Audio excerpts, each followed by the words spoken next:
Warning, this podcast contains explicit sexual language and should only be listened to at work if you're looking for an excuse to connect with your HR representative. Additionally, all mentions of the word women include cis and trans women. For my friends who are genderqueer, gender fluid, figuring it out, anything in between, and feel like this conversation is also important for you, you are welcome here. Will you open up with me? These pages, they can feed your innermost desires. Do you feel inspired? Are you getting what you need? Are you coming curiously? A secret safe with me. And here you can simply be yourself. Sweet romance. Come on in, come on in, come on. Hi, y'all. This is Jace, she, they, and you found Jace Reads Romance, a community dedicated to empowering women about sex and sexuality through the reading of romance novels. And today, graphic novels. Welcome to book club number 2, which is a slight variation for good reasons from book to graphic novel at the suggestion of the incredible Courtney, who you have heard on this podcast many a time. I'd say we're going to keep this short and sweet, but if you've met us, oh gosh, Sephi, just the look she gave me, it's not even happening. So today we are going to talk about Sunstone, which is a graphic novel series. It is queer, it is kinky, and the original agreement was volume 1, and then I told Courtney I bought volume 2, so we might talk about that one as well. Courtney, would you like to say hi? Hey everybody, thanks for having me back, Jace. I'm so excited to talk about these books today. Would you like to share your history with these books? Because I had never heard of them before your suggestion. I think much like our conversation, a friend was shocked that I hadn't heard of them. And that's how I heard of them. Yeah. Someone went, I can't believe you're not reading this. Amazing. And that the rest is history. Yeah, I love a story that gives the reader access to multiple angles of sensuality or of sexual contact. And I feel like these stories really give a lot of access to a lot of different styles of pleasure or different needs or different desires. So they just continue to fascinate me. And I think the art is so beautiful. It is beautiful. I'm sorry that this is not a visual medium, but if you go to social media pages, I'm sure I will be posting some of the more safe for public consumption images from these 2 novels. There are 8, I believe, altogether, if I haven't miscounted, or if my book cart didn't steer me wrong, but I've only read the first 2. And what do you think? Oh my goodness. Oh, we're there. Are we there yet? Okay, so I knew going into this that this was queer, kinky, graphic novels. And I think the 2, number 1, I liked it a lot. I liked them a lot. But I was also surprised at my reaction to certain things. Tell me. Yeah. So normally, and the way that, or typically what we do here at Jace Reads Romance is we talk about the explicit sex happening in pages on the page. Mm-hmm. And there isn't any of that in these 2 volumes. And that might change as the series continues. But I think I was very surprised at the stopping point in the first volume when it went, well, we could talk about, everybody's talked about how, or described an orgasm. I'm not going to try and do it justice. Just, it happened. And so it almost in a fade to black way, but you see visually you see naked, you see nudity, there are Mm-hmm. breasts, there's pubic hair, Mm-hmm. there's sensual outfits, there are images of kink and restraint and tools. And so you have these incredibly sensual, explicit images that contain no sex. And I will not, lie. I Mm. was more surprised than I wish I had by my reaction when I saw boobs. I went, boobs. Oh, I had such a reaction to the nudity. wow. And I went, oh, there's that puritanical culture just rearing its ugly head. I was not expecting that. Wow. Right? That's so funny. Anything, what else? This is something, and you read far more graphic novels than I do. I am quite the noob when it comes to graphic novels. They have not been something I've sought for no other Mm. reason than I am incredibly satisfied with the books that I read that are purely words. Mm. And so at the beginning of volume one, number one, they're so much shorter. They're so short, Mm. quite little, and quick to read. And I think, and I know that's a an aspect of the genre that you have these serials rather than a book. It is rare that you have a whole book like Watchmen or Sin City or Mouse in graphic novel form. It is often serials, but they're very quick. And the first volume in particular has a ton of shit from the author that is not the story. Mm. A good chunk of that first volume is the author telling you about their process, Mm-hmm. which I was not expecting. And in the moment, I was a little annoyed by it. I said, I don't want to know. I don't care Mm. about your process. I want to read your story. So Mm. there's a lot of extra art and there's a lot of background into the author in that. And there's even some in volume two. And is is it for someone who maybe like me, who has never read this or not really experienced with graphic novels like that, is that just a staple of the genre? You know what? You got to get a different individual on here to answer that question because I don't think I have the expertise. You know, in what I've experienced is sometimes these volumes are a collection of individual comics. So that what the artist has produced is in fact 6 or 7 things that then we're receiving a fully bound volume that then Yeah. has bonus content, kind of like we used to get, you know, the liner notes in a CD.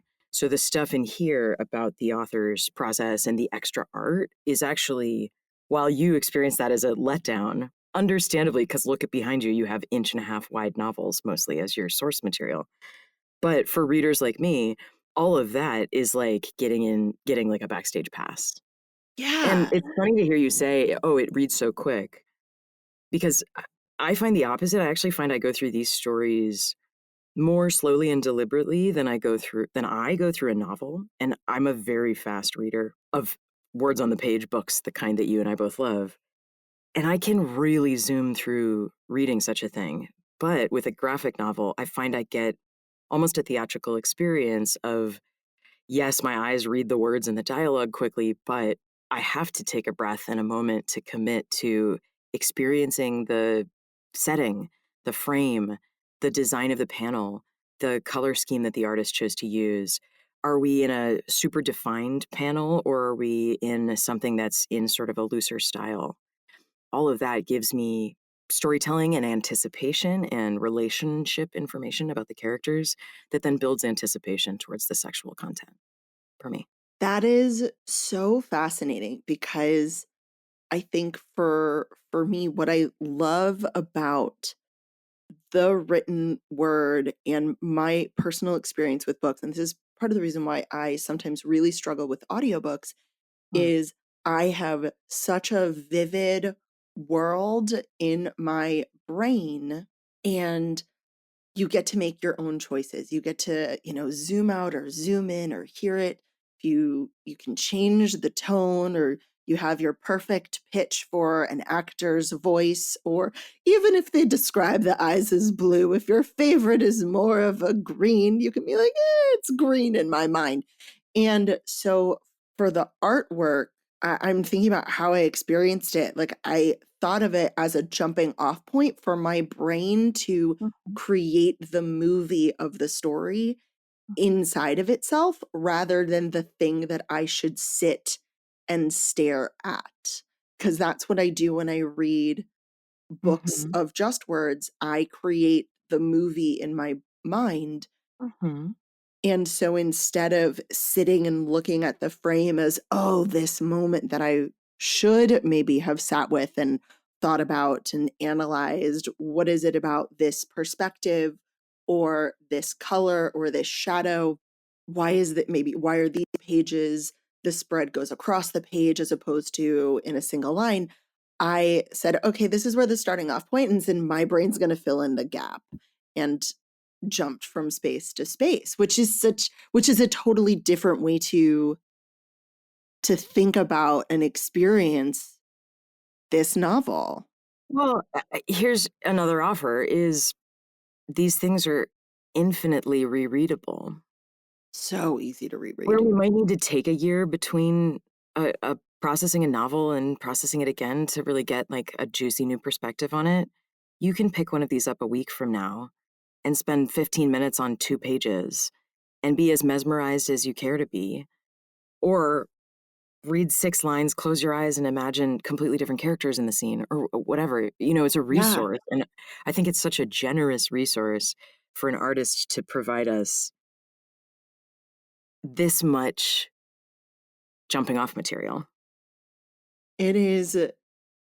It's interesting because I think I have a very similar reaction to character art, which is a big thing right now in the romance world. Is everyone's obsessed with character art, from the authors who are seeing their characters come to life to readers and collecting it and using it. I don't particularly care. Not because there isn't incredible art going forward, but for me, the magic is what I envision. And as someone who's not an artist, I'm going to be a little bit of a bitch and be like, you know what? That's just not the style I envision this book as.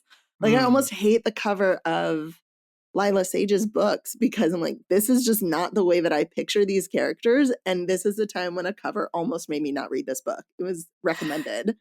Do you still get books in hardback where you get a paper cover over, the Yes, over the some binding? What a gift, rarely. right? When you could just take it off. Rarely. It's so funny. I was talking about this. I have a very tumultuous relationship with hardcover books. I don't, they're heavy, they're big. I always lose those covers. Where is it? I literally was just like trying to figure out what the fuck to do with this. I have a random book jacket, but no book. Well, like, that's like, I don't know where that book is. I have it in a different I have a paperback version of that book. I have no idea where this hardcover is, but I have a book jacket. And then I have other books that are completely missing their book jacket. So in general, I don't love hardcover books, but something that is very common now, and they used to just be like the book jacket, and then you have a black or a green or a red book or something very bland underneath, Mm. correct? Mm. So no, this shit is what's happening now.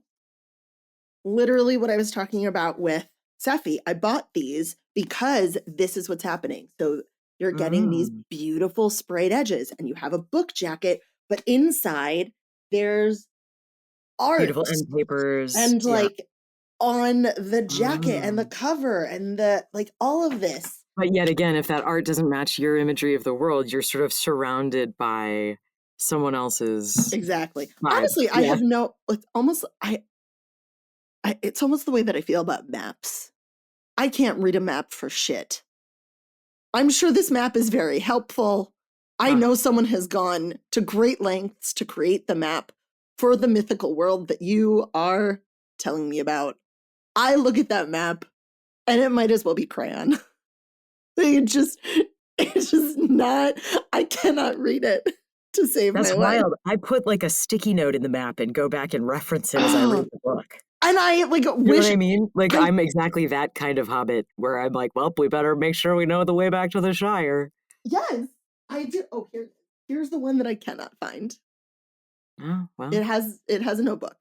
So in terms of it, and people love it and they're so passionate about it, and there are all these special editions. Every time someone's like, "Ooh, a special edition," you get some not safe for work art. Like, I mean, I like it because it's sexy, but I don't Do you really think that care. this is do you think that this is pointing to like a larger issue of folks not having enough access to sensuality in their own lives? Like, is this why get up in arms about it? Slash, why go buy 3 copies of a book to get more access to art that's connected to this universe that turns you on? Like, are we in some sort of drought of spiritual sexuality? Two things. I think that number one, capitalism. I do want to put it out there that having so many avenues Are you of just saying people are addicted to buying things because they're I being advertised to them? to Fine. well, I think it's twofold. Authors are presented with the opportunity to make something exclusive for a certain realtor or for a certain experience, and that incentivizes people to buy that edition Mm, because they can get those proprietary scenes, art, whatever. mm, But if you're doing it through multiple avenues, then someone who really wants your content, maybe they just love you. They want everything you've ever written. They're mm. forced to buy multiple copies of the same book for the bonus chapter that's in this edition, but not something else. I And see. I don't love that. Mm, I mean, as a consumer, number one, I want to be able to get what I get. Like, I'd rather, I don't, it feels mm, disingenuous to me as a consumer. mm. There's an audiobook that I listened to and I really liked, and then I bought a physical copy of it because I found I really wasn't retaining everything that I wanted. I wanted to read some of those scenes. Right. So I bought the physical copy, and in the back of this physical book was a bonus chapter. So here I've listened to the audiobook twice now, and suddenly there's this entire chapter, this entire fairly important part of the world that this author has built. It plays a part in the next book in the series that wasn't available to me in that first edition that I purchased. Now, that's the first thing, like, oh, why are there all these special editions? Number two, I do wonder if there is a lack of acceptance for sensuality and sensual images in the world. So Mm, if the only way that you can get sensuality or, sexual images that isn't necessarily in a way that you've been taught to view as exploitative, like porn, like those like those types of magazines or whatever it yeah, is. sure, sure, sure. Yeah, yeah. But if it's a drawing of of a story of an image, then that's Mm, okay. That's not exploitative. That's, oh, you're getting an insight into this beautiful scene. I saw someone yeah. posted a scene from a book that I loved, and I loved that scene, and I looked at that image and I went, it's not how I picture them. You've ruined the Ah, scene. You've ruined the ah. scene. And that's not to knock the author, not the Mm, author or the artist, mm, because these artists have created beautiful things. And I think this is a continuation that we're seeing of this world of fan fiction being brought more into the mainstream in romance. I don't know in other genres if it's happening as much, but it's certainly happening in romance. People who maybe started in fanfic or have a fanfic background or just are lovers of fanfic are also romance authors and romance readers. And y'all can't tell me that there isn't an unlimited supply of explicit fanfic art. There is. But it's now becoming accepted. And so these things that were taboo or niche or are becoming celebrated. The author posted that art to her social media feeds in celebration of that art. And mhm. that's really exciting to see that. And if you're someone who appreciated that before in the fanfic world, or you're an artist, or you just like having sensual images because maybe your brain doesn't create pictures when it reads. That's also true. Having these physical things manifested for your pleasure, for your enjoyment, for your imagination, I think is really wonderful for the people who want that. Even if I'm not one of them. Keep making your dirty pictures. Yeah. So I've just realized we're 20 minutes into this episode. We haven't even talked about what this book is about. Hi. Hi. Welcome to the actual book. Michael, do what you will. Gosh. What do we So- say? Can I I jump think we in? Can I jump Yeah. in? Because I read a lot of graphic novels, or I have in the past. Thank And you I was for going that. to answer Give your us more question. tea. That's actually why I please. disappeared, because I went to go look at my collection of graphic novels that I have on my bookshelf in my room. I have like Contract with God and Persepolis and stuff like that I've read. Have you heard of Lore? Lore Olympus Okay. or just Lore? Yeah, Lore Olympus. Yeah, Yes. the novel. Is it good? Yes. Cool. Very good. That's But- like on my list. Yeah, that's a good one. Anyway. But yeah, it kind of is the idea for like the introduction to kind of be a little bit about the artist and what their idea behind the story and the art is, to kind of introduce you as a way to introduce you into their story and their mindset, and then get you into the story that way. So Okay. So it's very typical of yes. Yeah. a graphic novel. Mhm. Thank you for answering that question. You're welcome. Okay. How about we actually tell you what this story is about?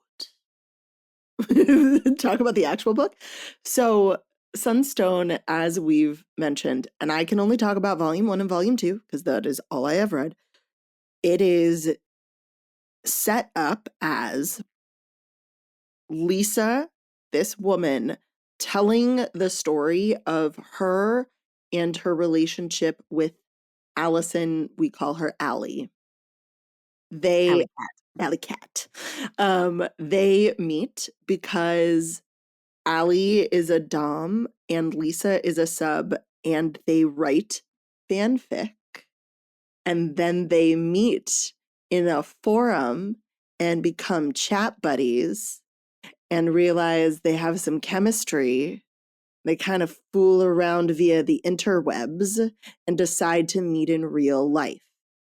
For both of these women, this is going to be their first in real life experience in kink. Allie has some experience with a friend, but he's not an actual sub. They kind of are both doms and they switch for each other so that they have someone to play with. But as we got into in volume 2, it's not really a satisfying relationship in that way for either of them. So Lisa is Alley Cat's first sub, and Allie is Lisa's first dom and first experience into kink. Can I add something I Yes, please. absolutely love about these? Yes. Is that Allie gets to enjoy a trope that is usually reserved for men, which is she wrote an algorithm or something and is a millionaire. Yes. Like, she owns a big, beautiful house. She can buy all the kinky vinyl clothes she wants. She can have custom furniture rigged in her room. So we've got a very the kind of Count Dracula almost of sexuality here. She's got everything at her disposal. And she does. Yeah. She talks about how she doesn't like other things, and so what she spends her money on is a big house and lots of kink stuff, accoutrement. A special interest, you know? Special. She doesn't just have a red room. She has an entire house full of things. Full of including a custom bed that she gets made or finalized before Lisa shows up. She's like, I have this plan and it requires this type of rigging. Yep. Alan, please make it for me. And part of what I love about this, hello kink enthusiasts in the listening audience, is how much planning and forethought these stories allow for these sort of sexual encounters, and how much detail the author goes into about how hard it is to put all of that together. It's Yeah. it's a work of craft and art and passion to make a scene for somebody. That is something I want more of in romance novels. I believe for so many, the planning part is deemed unsexy. No. Someone always has like, I have a magic shield so no one can hear us, or what? There's no one in the building. Or We we found a spent room 20 and we're minutes, alone. like they like post it, like we spent 20 minutes planning the scene and here's the scene. I'm like, no, I want to hear those conversations. I want to see the excitement and the anticipation in there. And that's something I do like about the more visual is you got to see the squee for both of them Mhm. anticipating their first meeting. And I'll say along the series, one of the things that's kept me coming back is the absolute humanity of these characters and Mm-hmm. the I don't know, the joy, the access that I feel experiencing two kinky weirdos sitting on a sofa having conversations about their sex lives. It's just a slice of life that so rarely is represented in an entertaining way. And to watch these, mostly these ding-dongs fool around and try to find love is like, it's so charming and affirming. And they really do have the awkward conversations again and again and again and again, because we all know consent is an ongoing process. Self-discovery and sexuality is an ongoing process.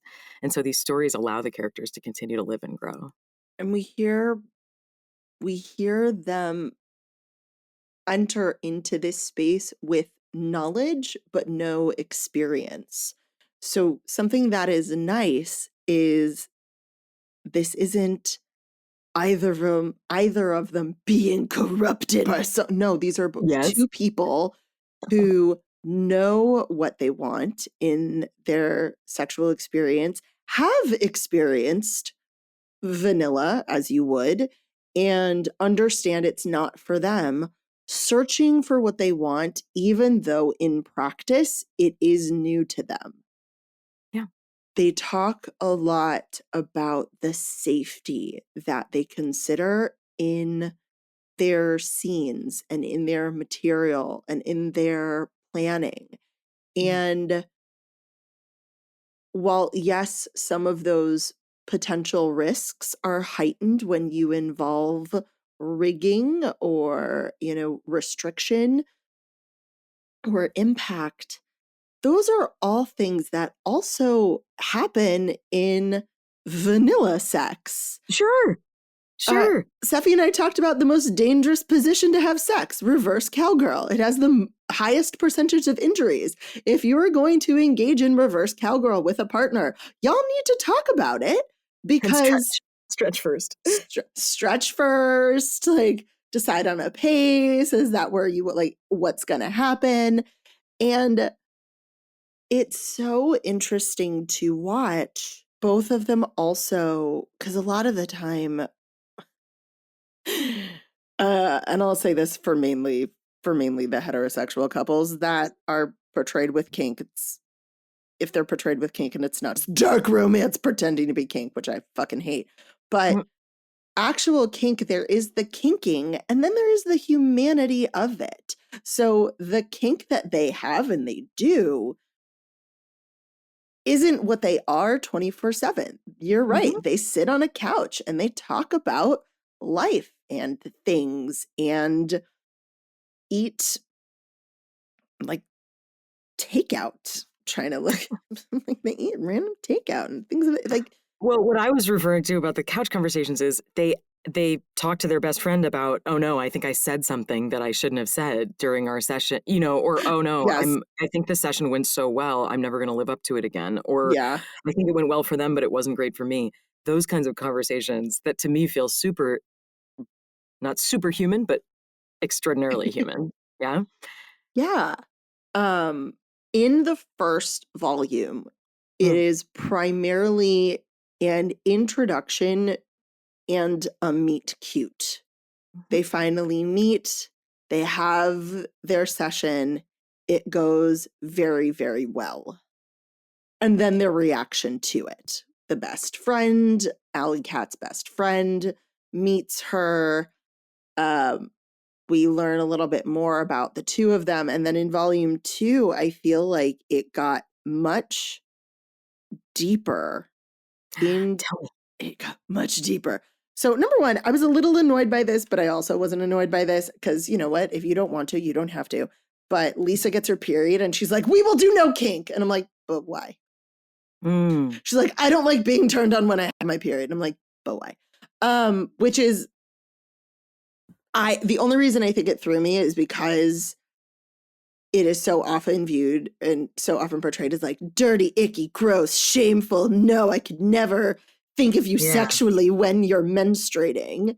And especially because kink doesn't always need to ever involve penetration or orgasm or X, Y, and Z. The fact that she said no surprised me. The fact that she shut everything down so hard really surprised me. And it wasn't explicitly stated that, oh, well, what we planned for can't happen because I'm bleeding. And it wasn't like, it just was like, oh, I have my period. We can't do it. Well, why? Is it because you will be uncomfortable? Is it because you're cramping? Is it because you don't feel didn't well? She say that the answer was, I don't like the feeling of being turned on when I'm on my period? She does, but that's so much later. That's after they go to the dungeon and they're making out in the bathroom. And she goes, I don't like the feeling of being turned on my period. But I wish I'd known that before because that's a very valid reason not to have a session. I also think, hold up. I feel like you're putting a lot of pressure on these characters to perform for you. Oh, I don't. They're so here's how I read that. And you read different literature than I do. So you've got different comparisons, right? Of like scenes that might reference menstruation. To me, this is a super queer scene in that one partner is like, hey, not feeling it. And the other partner's like, sweet, let's not. The end. That to me is some radical care that we don't often see. I shouldn't say we, that I don't often see when I've got a femme partner and a masc partner, and the femme partner is like, hey, I'm on my period. The masc partner is like, we can do it things anyway. And then like maybe the seduction scene continues. In this, I find them respecting the no thanks as a sexier choice. I like Allie's response to her in that, come over, let's pivot. Yeah. I was confused by the literal conversation of how Lisa explained it. Like, if you want to say no, you can say no. But in Lisa's mind, I didn't understand why. I think that's part of it for me. I was like, well, why are you saying no? Like, what about this moment is like, what about this moment has changed it for you? Like, she runs to the bathroom and I'm like, I don't understand. That's I think why I got really confused and then annoyed, because if she said, I don't like being turned on when I have my period, I would be like, you know what? Valid. Totally fine. But all she does is say, I have my period. I got my monthly visitor. Yeah, that changes things a bit. Yeah, that sounds to me like exactly what you suggested, Jace, that like they had a scene going that in some way this would hinder the scene. I guess. I think I just wanted more. Honestly, I don't remember this. Like, yeah, no, I'm looking. The story, I don't remember because I sprung it on you. It was like, that's the panel. It's the monthly visitor. Oh crap! Trolled by my own uterus. Yeah, that changes things a bit. So, rain check. Are you crazy? And then she says, "No, come over." And I liked that. I like that they switched. I like they're very sweet together. They have This is the moment when I saw, or from Allie's perspective, she says their relationship outside of kink really solidified for her, and she felt really secure in it, and that's beautiful. I think I'm also just looking for more conversation around, like,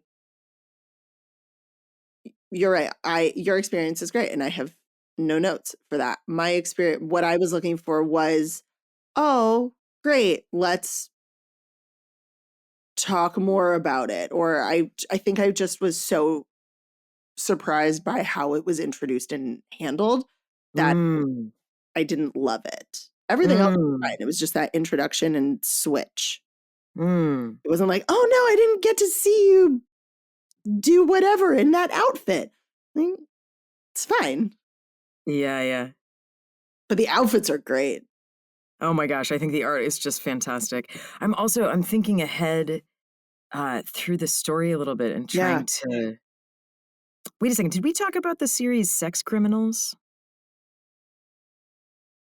Maybe. I'm going to go with This a I think maybe. this was like the first uh sort of adult graphic novel that I got turned on to. A friend recommended it to me. Again in one of those I can't believe you haven't read this kind of ways. Um and I think that one has maybe more of the kinds of conversations that you were looking for from these characters there, where the characters are a little more like forward in their sexual health conversations and um a little more game to Mhm. sit in those moments. Yeah. Where I think this story is a romantic story in that we're not lingering in we don't linger in like cleaning up after. We linger in aftercare cuddles. It's a little more like glossy and beautiful. And sex criminals, in part, maybe because of the crime, they get a little more gritty with some stuff. um, I don't know if we've talked about this. Did you Sex find it? criminals. I did. It's Thank you, darling. Goodreads. Oh my gosh, please enjoy. Susie's just a regular gal with an irregular gift. Oh God. Yeah. What? Uh-huh. I can't. That description is hysterical. Oh my gosh. That's so fucking weird. But you know what? You can do that. Something that happens in volume 2. I'm so sorry, volume 2. I sprung this Oh on no, Courtney. bring it. Bring it. I read it ages ago, so I'll remember as Yeah. we The story that Allie tells about Marion. Mm-hmm. Oh, that's what I was thinking earlier is yes, this because kink is so central to this story, there are stories of it going well and it going poorly Yeah. throughout. And they're very real about some of the risks and the Mhm. consequences of playing with kink and with bondage. So Yeah. yeah, how did it all strike you? Um, it wasn't what I was expecting the story to be. Mm, They're so for those of you who have not read this, Marion is this name mentioned. Allie has this best friend, Alan, that's the Dom that she tried to kink with and it did not work. Alan had a partner named Marion, and he hasn't really played with anyone since her. It's been a significant period of time. And Allie seems to blame herself. She has this very big reaction to going to a dungeon with their friends. And she has a very big reaction to the owner of the club talking to Lisa about bondage and specifically rope bondage. And she runs away and Lisa goes and finds Allie. And we hear the story of Marion, who is a story of kink gone wrong. Marion just wasn't aware of her limits, is what I'm going to pause it as. She kept pushing boundaries that her Dom had set. She was not respectful to Alan's wishes mm, for how their kink played out. She kept asking more than he had told her he was comfortable with. And what ends up happening is to push Alan into something she wanted. She engaged in self bondage without telling him, yeah, without really appropriate safety measures. without safety measures, without any of those things. And Allie is number one, Alan had missed a session of like rope bondage class, and Allie partnered with Marion and did something far more complex than Marion and Alan had done. So Marion was like, oh my gosh, we just went to like 100. I want to go to 1,000. And which Allie blames herself for starting Marion on that path. And then when Marion engaged in this very dangerous, intense self-bondage, Allie is the person who found her and had to call the ambulance and care for her in this state of intense pain and injury. She had tied herself, arms spread, to the bed in these very tight noose ropes and cut off circulation in her hands. And so when Allie cut her down, Allie, being someone who knew and had educated herself on these things, knew not to undo the ropes, but it's so painful. And so what we see is Marion screaming at Allie to take off the ropes and safe wording because she's in so much pain, and Allie has to say no. And like, Allie knows the doctors said that if she had taken off those ropes, she would have suffered a much greater injury. It would have been very bad. She saved her life in her hands by not doing it. But the trauma of a dom holding a sub who is safe wording and the dom can't do it, it just, it was heartbreaking. Yeah. You give spoilers warnings on all these, right? Oops. I mean, like, if we haven't ever, like, y'all, we will not keep anything hidden in this book. Sorry. Yeah, there you go. Michael, please put this somewhere else. I think we like said that at the beginning of Hunt on Dark Waters, but oh no, there are no, we don't have it. Okay. I was listening to you go and I was like, man, you're just going. Yeah. Yeah, it is. It's so intense. And honestly, that scene lives very vividly in my memory. And having not read the book in a while, I'd be curious if the images that I have in my mind match the panels, or if they're my own, as you said, the movie that I made as a jumping off point. But I have vivid images of that moment and those two characters. Because I work in live theater, I often think I sort of imagine a staged version or a stage play version of things as I read them. Anyway, the imagery is very strong. It's so the image that stuck with me in my brain about it is, this isn't from the original story, but it's the, wait, here's my camera. It's this one. That's the one that is stuck in my brain. Yeah. And the whole page is covered with bits of rope. So almost the book itself is bound in those moments. It's a shift. There is a shift in this book of, there are moments where that motif of a border with a red border with rope comes back.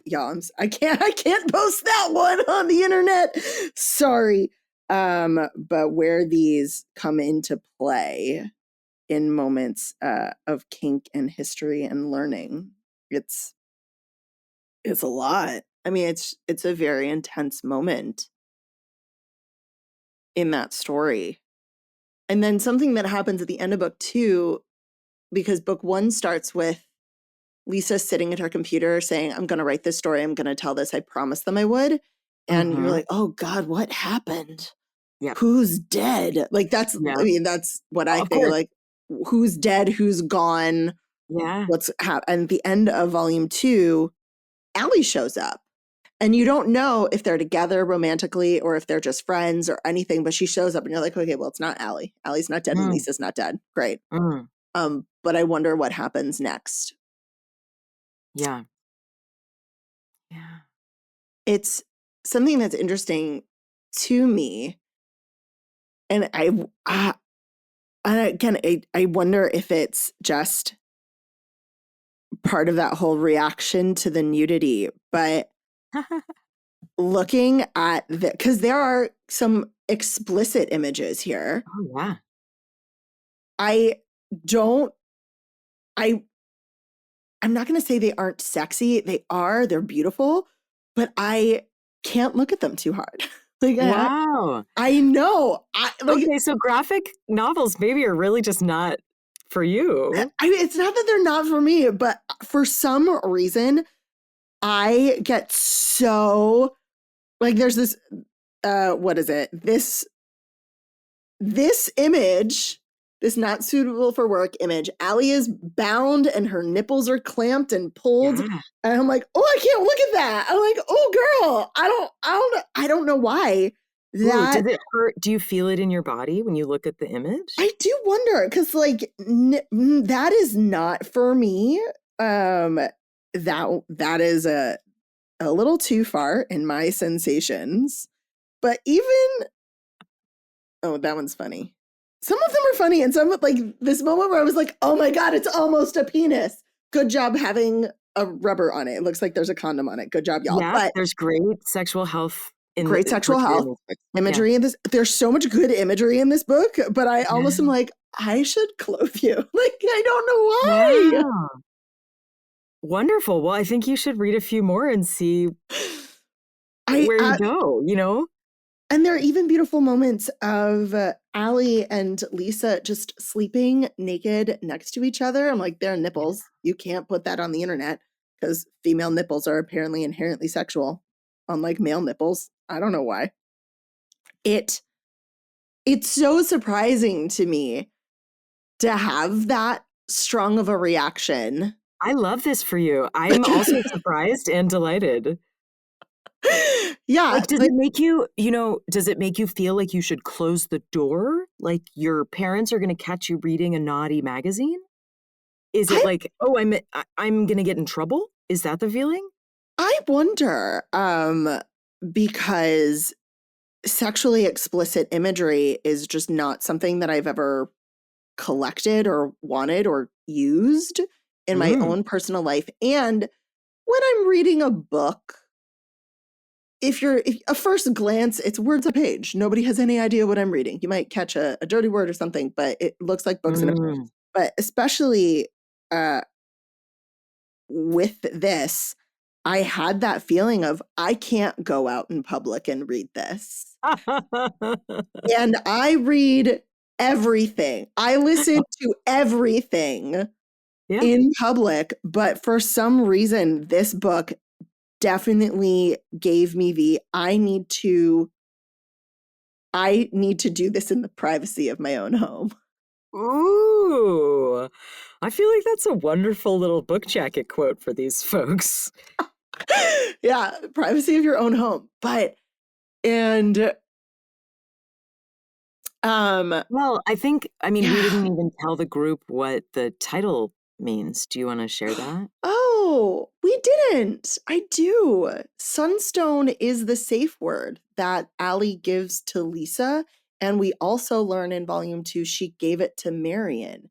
And so in that scene where she's holding Marion and she's so in pain, Marion is just screaming Sunstone over and over, which in the first book, I went, oh, that's cute. It's your safe word. And in the second book, I went, you kept that safe word?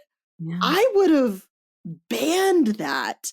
And that also, I'm intrigued to see if that comes back. Like, why did she choose to keep it?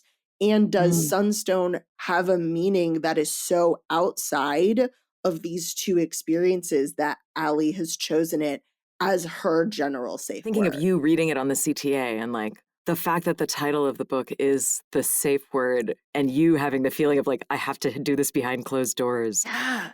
Something about that feels like kinky and fun to me. I remember because I got the first volume from the library. It's part of the reason why it took so long for us to do this episode is I was like, you know what? I'm going to get it from the library. Because I don't know. What will I think? Number one, I had no idea what to expect. Wow. And I didn't know how short it was. I didn't tell you there would be boobs? I don't think I knew there would be boobs, but I also thought it was going to be longer. And I didn't expect for it to take 8 weeks to get the book. So, but then when I bought the book, and I haven't even done it in the volume you have, which is now my volume. I bought it. I bought volume 1 and volume 2 because I went, nope, these are things that I have to own because I want to reread it and annotate it. And Mm, actually, because I have, because I'm a nerd like that, I have clear Post-its yeah. because in a book, I don't mind drawing on a book of written words, but I would never draw on this, Yeah. ever. So I Yeah. have clear Post-its and I want to annotate because there were some moments of what or yes or circle that I wanted going forward. Mm, And but I got the first book from the library and I was incredibly disappointed by how short it was. And I think that also led me to the disappointment of all the backstory of from the author. So I was like, right. this is what half of this book is your thoughts and not the story. Which is why I got volume 2 when I decided to order it for myself. But Yeah. yeah, it felt like something precious and I was not expecting boobs. And also, like, especially because it was a library book, like with my own books, like I'll open them, I'll break the spine, I'll do any of those things. And I was being so careful with that copy.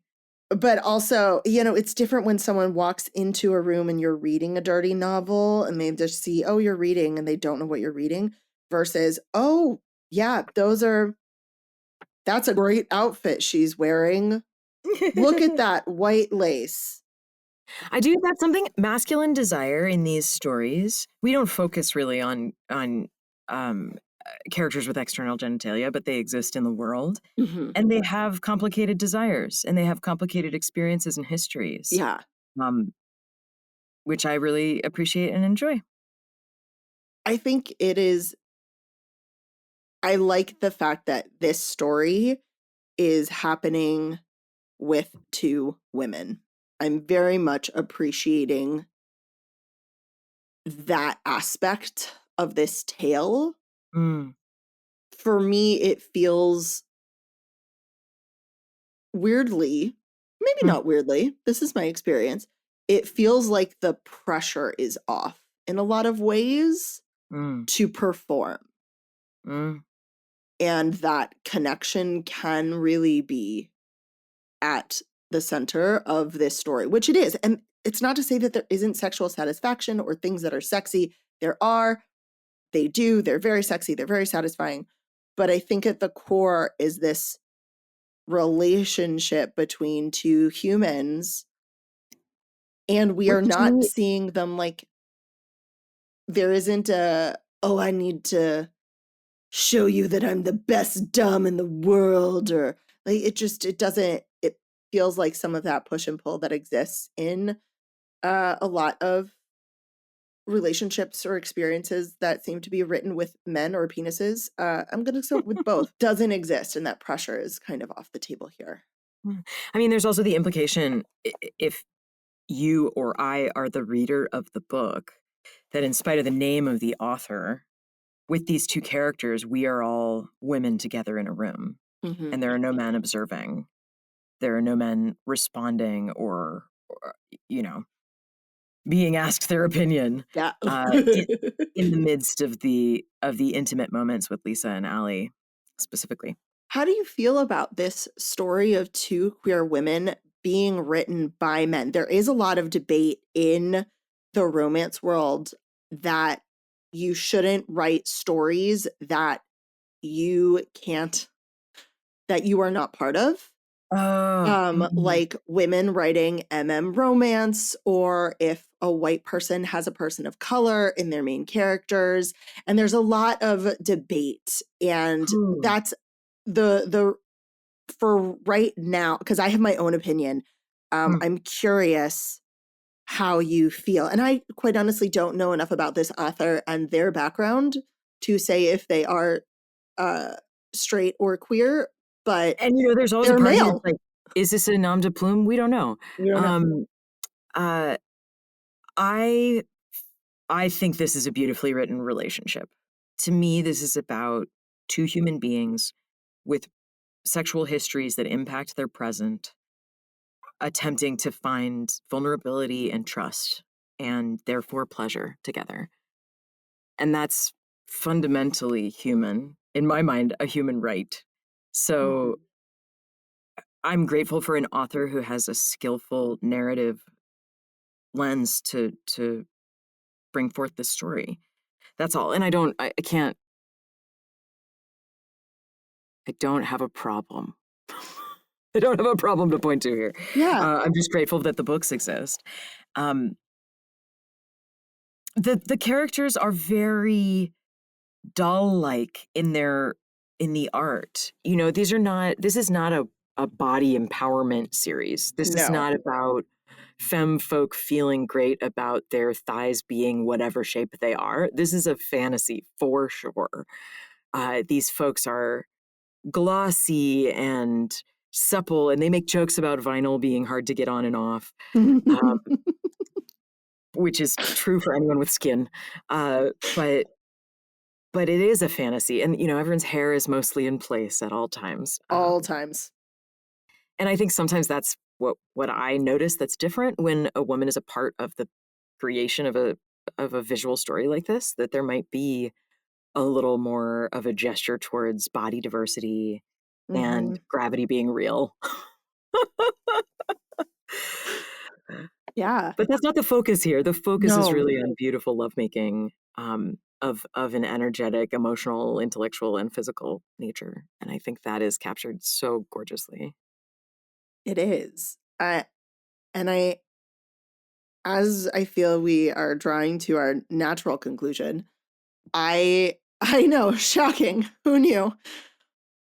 I am so grateful that you suggested this. And it's funny, I told Steffi this, but after you and I talked about this and decided this and picked this book, I had it recommended by two other people as an example of a fantastic example of queer kinky literature. And so, you know, I went into this and I said yes without knowing anything. And I went, sure, Courtney likes this. I'm sure it's fine. But I'm even more grateful knowing that within the realm of people who search out queer kinky literature, this is one that is highly recommended by those humans. So it makes Yeah. like I did it right. And